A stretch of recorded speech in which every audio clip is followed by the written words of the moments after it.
World leaders have descended to the city of Dubai and they want COP28 to be a turning point, as scientists say the world has reached a tipping point when it comes to the climate change crisis.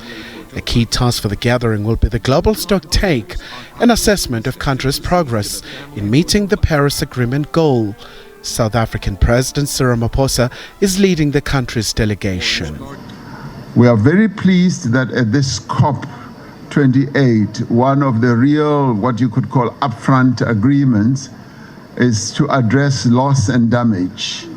And that a fund has now been set up, and money is going to be put aside to address the losses and the damage that climate change has wrought on our people's lives, on communities, as represented here in this piece of artwork. We want that fund to be much bigger than what has now been put on the table.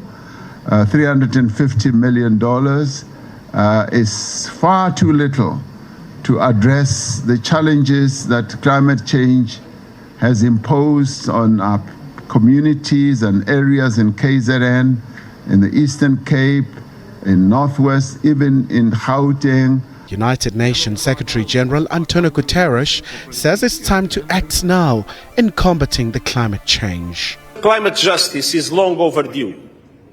Developing countries are being devastated by disasters they did not cause.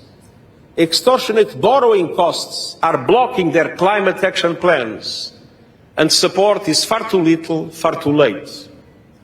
The global stocktake must commit to a surge in finance, including for adaptation and loss and damage.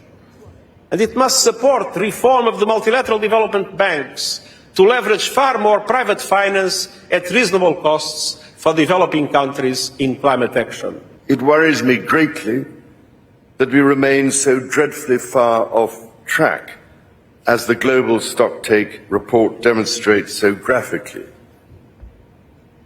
The dangers are no longer distant risks.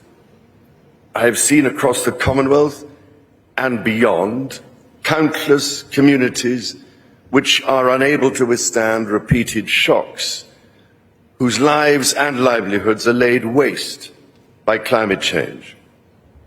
Surely real action is required to stem the growing toll of its most vulnerable victims.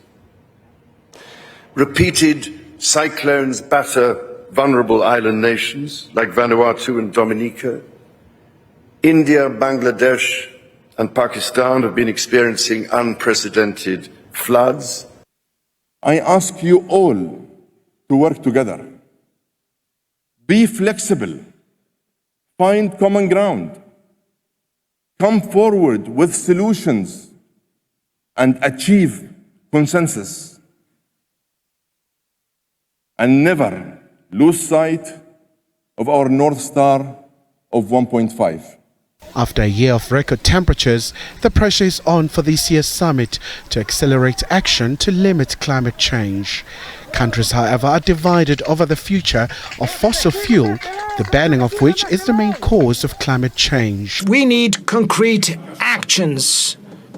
How many world leaders, in fact, are committed to save the planet? Only last year, the world had spent more than $2 trillion in weapons, amounts that could be invested to fight hunger and to confront the climate change issue. The delegates also struck an early victory by adopting a previously negotiated deal to set up a new UN fund to help developing countries cope with costly climate change. Kylie Kumalo, SABC News, Johannesburg.